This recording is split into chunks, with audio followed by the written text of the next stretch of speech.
مساكم الله بالخير جميعا. أمس تكلمنا عن جزء من حياة أمير المؤمنين الاجتماعية. اليوم راح نتكلم عن جزء من حياته العلمية من خلال قصة بهذا العنوان. بداية قصتنا تقول: جو 10 أشخاص إلى الإمام عليه السلام وسألوه سؤال وأجابهم بإجابة، ولكن كل شخص فيهم طلب دليل مختلف عن الآخر. اللي صار أن هذول العشرة أشخاص قاموا بنفس التصرف، من الأول للعاشر قاموا للإمام سألوه وطلبوا منه دليل وعطاهم 10 أدلة مختلفين.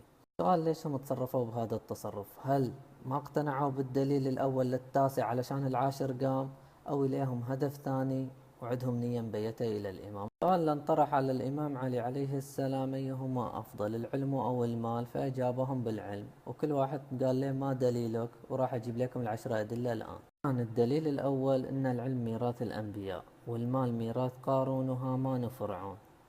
ما اقتنعوا، وقام الثاني يسأل يبغى دليل. قام الثاني وقال: ما هو دليلك يا علي؟ قال له: المال أنت تحرسه، لكن العلم هو اللي يحرسك. رجع للجماعة ما اقتنعوا، وقام الثالث وقال: ما هو دليلك؟ فقال له: صاحب المال أعداء واجد، لكن صاحب العلم أصدقاء واجد. وقام رجع لأصحابه، وجا الرابع يسأل الرابع وقال: ما هو دليلك؟ وقال له: إن المال إذا تصرفت فيه بينقص، ولكن العلم إذا تصرفت فيه يزيد. ورجع لأصحابه وجا الخامس قال عليه السلام: إن صاحب المال يدعى باسم البخيل واللوم، ولكن صاحب العلم يدعى باسم الأكرم والأعظم. السادس إلى الإمام وقال له: ما هو دليلك؟ قال له: المال تخاف عليه من السرقة، ولكن العلم ما تخاف عليه، ما ينسرق. رجع لجماعته وجا السابع إلى الإمام. الدليل السابع: صاحب المال يحاسب يوم القيامة على ماله، ولكن صاحب العلم يشفع له يوم القيامة ولأخوانه.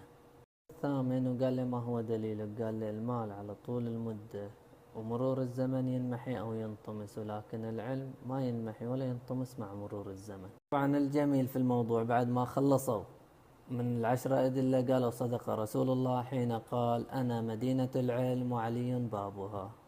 طبعا والأجمل من ذلك رد الإمام عليه السلام عليهم، قال: لو سألني جميع الخلائق ما دمت حيا لأجبت كل واحد فيهم بإجابة مختلفة. جاء آخر واحد العاشر وقال للإمام: ما هو دليلك؟ فقال له: صاحب المال يتكبر على الناس ويشوف نفسه، ولكن صاحب العلم يتواضع مع الناس. بعد هذا الكلام الجميل من أمير المؤمنين عليه السلام وصلنا إلى الختام، ورسالتي اليوم راح تكون بتعاونكم وتفاعلكم وياي. الآن على هذا الموضوع اللي طرحته نبغى نربطه بواقعنا ونعرف هل المال أو العلم أفضل في زمننا الحالي، وليش من وجهة نظركم، وبعدين أنا باجيكم بوجهة النظر